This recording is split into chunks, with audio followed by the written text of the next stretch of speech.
savez, la presse a un rôle fondamental dans la société dans laquelle nous vivons. Au moment des défis sécuritaires énormes qui sont présents dans la sous-région et même chez nous, il était important pour l'Institut Timbuktu, en collaboration avec la Fondation Konrad Adenauer, de former les journalistes sur le traitement de l'information, notamment de l'information sensible, touchant aux questions de paix et de sécurité. Cette journée a été possible grâce au soutien de la Fondation Adenauer. Et ça a été pour nous l'occasion de revenir sur la question du terrorisme, sur la question des menaces sécuritaires qui nous entourent, mais aussi le rôle essentiel de la presse dans la prévention de l'extrémisme et dans le maintien et dans la préservation de la cohésion sociale dont le Sénégal a tant besoin. Les premiers rapports de Timbuktu, je pense qu'on s'était enfermé dans une attitude de déni et dans un mythe que j'appelle le mythe du Sénégalais naturellement non violent, en disant que ce qui se passait dans les autres pays ne nous concernait pas. Alors qu'il y a aujourd'hui une généralisation de la menace et ça fait longtemps qu'on appelait à un travail de prévention et surtout à une stratégie nationale de prévention de l'extrémisme. Aujourd'hui, on en arrive à des situations tristes. Je ne vais pas me prononcer sur le fond des dossiers parce que certains sont encore présumés innocents au moment où je parle, mais je pense qu'après ce procès-là, il est important, il est impératif qu'au Sénégal, qu'il y ait une large discussion sur deux questions essentielles. La première, c'est qu'est-ce que notre modèle religieux n'a pas pu offrir aux jeunes pour qu'ils aillent chercher d'autres modèles religieux ailleurs, ce qui incombe aux chefs religieux. L'autre question, c'est qu'est-ce que nos États n'ont pas pu offrir à ces jeunes-là pour qu'ils s'adonnent à ce type d'activité. Cela renvoie à une question essentielle. Nous avons une jeunesse aujourd'hui qui est en quête de sens au point de vue religieux et spirituel, mais aussi en quête de chance au point de vue économique et social. Cela demande un travail continu de réflexion, notamment sur la mise en place de cette stratégie inclusive de prévention. Et je l'ai dit ce matin, la presse a son rôle à jouer dans cette stratégie-là et dans ce travail de sensibilisation au regard de ses responsabilités, parmi lesquelles figure en premier lieu celle d'éduquer et d'informer juste et vrai. Je veux dire, en termes statistiques, quand on regarde ce qui se passe par exemple au Sénégal, on peut dire que certaines de nos capitales sont plus sûres que Paris, qui a eu pas mal d'attentats et d'attaques ces derniers temps. Donc qu'est-ce qui fait que cette ville devient et reste la première destination du monde? Il y a un travail de communication. C'est en cela aussi que le travail des journalistes est important.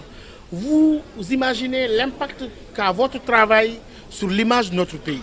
Les gens qui s'informent sur le Sénégal consultent d'abord ce que vous écrivez de ce pays-là. Et donc, il vous incombe d'assumer votre responsabilité d'informer juste et vrai, mais être votre responsabilité de jouir pleinement de votre liberté, mais aussi en toute déontologie et en toute responsabilité. Je pense qu'il ne faut pas tomber dans le nihilisme, en tout cas, ou dans le déni, mais il ne faut pas aussi exagérer la menace, sachant qu'elle est encore gérable au regard du travail de nos forces de sécurité et de défense et de renseignement qui ont abouti à ces vagues d'arrestations. Mais encore une fois, le Sénégal ne pourra rester cet îlot de stabilité dans l'océan d'instabilité qu'est la sous-région ouest-africaine, sauf si nous tous nous mobilisions pour un travail de prévention en amont, mais aussi un travail de sensibilisation. Aucun pays au monde ne peut dire qu'aujourd'hui qu'il est épargné par cette menace, qui est une menace transnationale, internationale. Même les pays qui sont mieux dotés que nous sur le plan sécuritaire et sur le plan de renseignement, comme la France et les États-Unis ont été attaqués. Donc je crois que la question n'est pas de dire que est-ce que la menace est réelle ou pas. La question, c'est de dire que les paradigmes ont changé. Avant, la question qu'on se posait, c'était de dire dans tel ou autre pays, est-ce qu'il y a assez d'éléments radicalisés qui pouvaient passer à l'action? Aujourd'hui, avec la porosité des frontières et le phénomène des ventres mous à partir de tous les pays frontaliers du Mali, je pense que la question est de dire comment préserver la sécurité intérieure par la surveillance des frontières, mais aussi avec un travail de sensibilisation pour ce qu'on appelle le terrorisme qui vient, ce qu'on appelle le terrorisme du homegrown terrorism, le terrorisme d'origine nationale. Vous pouvez mobiliser toutes les armées à vos frontières. Que faites-vous maintenant du terroriste qui est né sur votre territoire? Ce qui a changé, c'est les paradigmes même de la guerre. Avant la guerre, c'était un front, un ennemi bien identifié. Aujourd'hui, il n'y a plus de front, il n'y a plus d'armée, c'est des groupes. L'ennemi est imprévisible, invisible, insaisissable et peut-être déjà à l'intérieur. Quand on en arrive là, il s'impose un véritable changement de paradigme sécuritaire auquel Timbuktu Institute a appelé depuis 2013. Nous avons réitéré cela. Il faut qu'on aille véritablement vers une stratégie nationale de prévention de l'extrémisme qui impliquera toutes les franges de la société, y compris les médias et la presse, au regard du rôle important d'éducation et de sensibilisation que vous jouez dans ce pays.